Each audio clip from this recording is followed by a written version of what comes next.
Todd Woods. All right. It's great to see you, my friend. Hey, it's great to be here. Man, I thought you guys would be gone by now, but you guys are still here.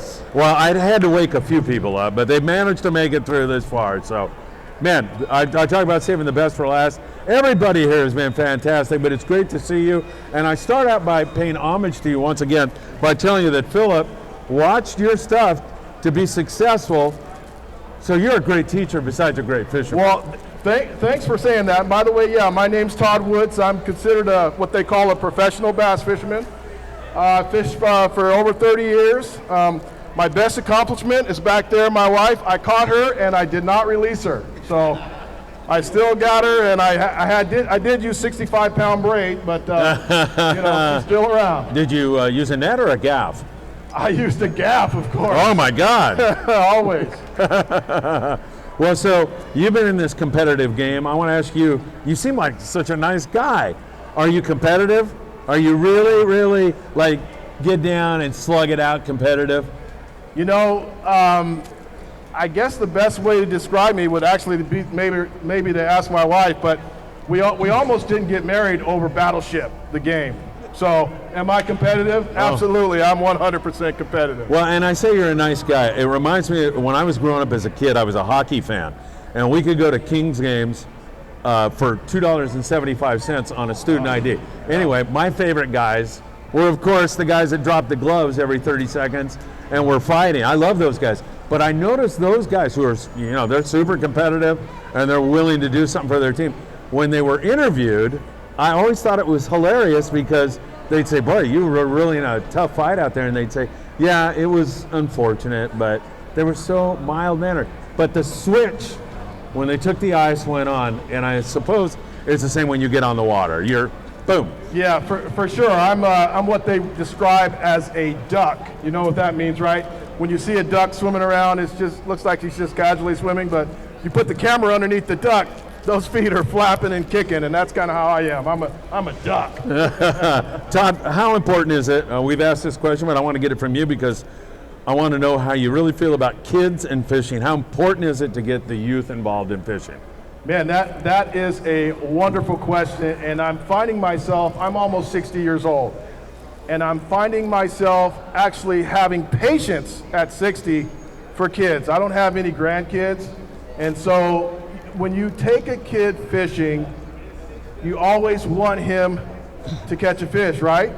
No, you always want him to have a good time, him or her to have a good time. That's the number one goal. So a lot of times, if you happen to catch a fish, it's 100% a bonus, So if you get a kid out there and he hooks a fish with 2-pound test, reeling in a trout, and the line breaks and you smack him across the head, you think he's going to want to go fishing again? There's no way, just say, oh, good job, let's retie and let's throw another bait out there and see if we can bring one in, and the funny thing about that is probably out of the thousands of fish I've ever caught, probably the fish that I remember the most is the one that I broke off when I was like 10 years old. So, it definitely, it leaves an impression.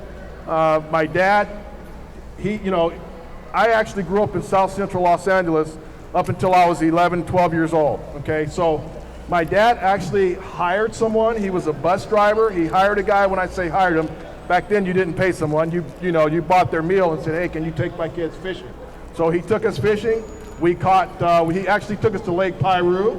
We caught really big sunfish, bluegill. I still have the picture at home. And that trip changed my life. Wow. I mean, there's testimony right there. Did your father have that vision, that forward vision, to know this was going to be so important in your life? Absolutely, 100%. Whoa. No way. My father had never even made a cast before that point. So my dad was the kind of guy that, we used to call it running the streets when he was young. He ran the streets with his buddies, and someday the light just went on for him and said, I need to do something with my kids, and that's exactly what he did. He took myself and my older brother fishing, and I became, as they say, hooked from that moment on. So that was a life changer for me. And so is that one of the most important days in your life? 100%. Wow. I would say it's, other than marrying my wife, yeah, you better be careful. The most important day of my life. Absolutely. Yeah. And isn't that, because a lot of people dismiss this as just fishing.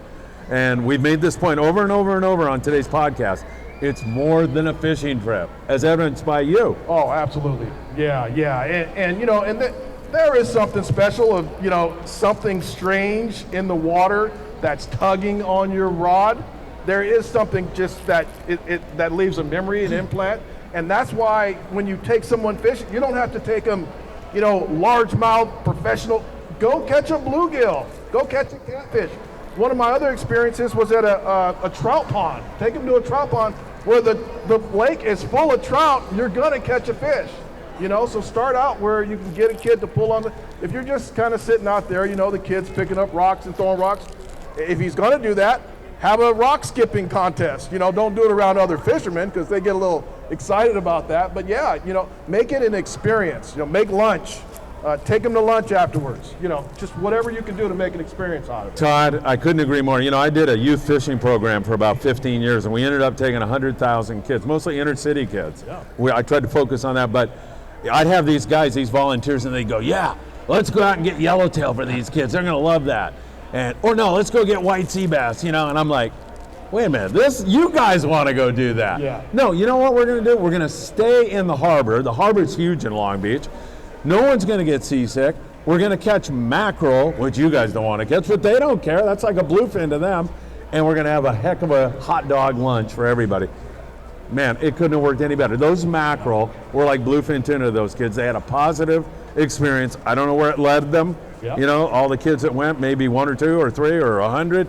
But I know that day was a positive day for them. Absolutely. A similar experience that I had just like that, just like a month ago. My dad, one of my dad's best friends, his best friend is a pastor. And he reached out to me and said, hey, you know, can you help me set up a trip? Like you said, for inner city kids. He's a pastor in Bakersfield. We set up a trip to go out to Oxnard. We went to Oxnard to do some rock fishing. There was about 30 kids, average age 10 to 14 years old. We went out around the islands. We were fishing for rock kid. It was a really, really slow day that day. The skipper moved up to closer to the islands. We started throwing, you know, barracuda started kind of popping around. I grabbed a lure that one of my buddies makes and started catching barracuda. Every time I hooked a fish, I handed it to a kid. There wasn't one kid that didn't get to reel in a fish, so it was an awesome experience for them. That is fantastic. You not only freshwater, you came up here and started talking to me about this incredible season we're having. You've been out fishing the saltwater stuff also, haven't you? Oh my gosh, yeah. I'm so excited because I was telling you earlier, I got the opportunity to go on 2 trips so far this year. My first trip, we went out at 5 o'clock in the morning and we got to near Catalina, 3-hour ride, and we caught a 100-pound tuna, you know, and you know, when you catch a fish that big, it really wears your muscles, okay? And so we had to pass the rod around until we finally got that fish in. We went 2 hours without getting another bite, and then in about 2 hours, the ocean just started boiling like crazy. We actually got back at 10 o'clock that night. We ended up with over 500 pounds of bluefin tuna fillets for 4 guys. That is incredible, man. And so you got to take care of a lot of friends with all that fish and enjoy it yourself. That's too much. Yeah. Hey, we got a lot of kids out there. We got some adults also, not including Philip. But people that want to get into the competitive bass fishing, do you recommend it to them? How do they get into it? What do you say to them? Yeah, so I've been competing for over 30 years. When I was about 16 years old, and how this came about is my dad would take me fishing, and I would walk away from him and just cast, and I'd come back with a stringer. We used to call them stringers back then, a stringer of bass. And he said, hey, you need to join a bass club. So when I was 16 years old, I joined my very first bass club.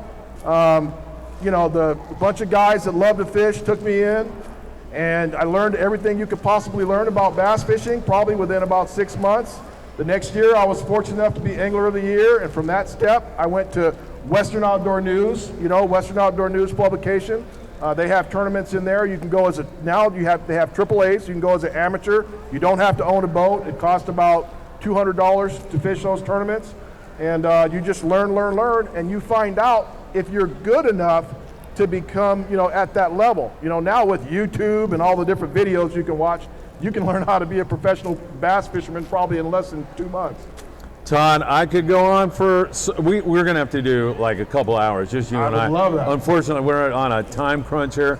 So do you guide or anything? Do you do any of that? No, do you have a website or anything I have you a need to plug? website. I do the social media thing, Todd Woods Fishing. I do Facebook, Instagram. You know, I do everything. YouTube. I actually have my own podcast on Mondays. It's called One Rod Todd. I do it with my buddy Rod Wynn, and we actually interview a West Coast professional every single Monday at 5 p.m. Okay, it's called One Rod Todd. Is that live? Yes, it's live. On YouTube? On YouTube, Facebook, and Twitch. Beautiful. So, hey, come on. Who wouldn't want to watch his podcast? It sounds absolutely great. All right, Todd Woods, everybody. Thank you, Todd, as he throws more Thanks, swag. guys.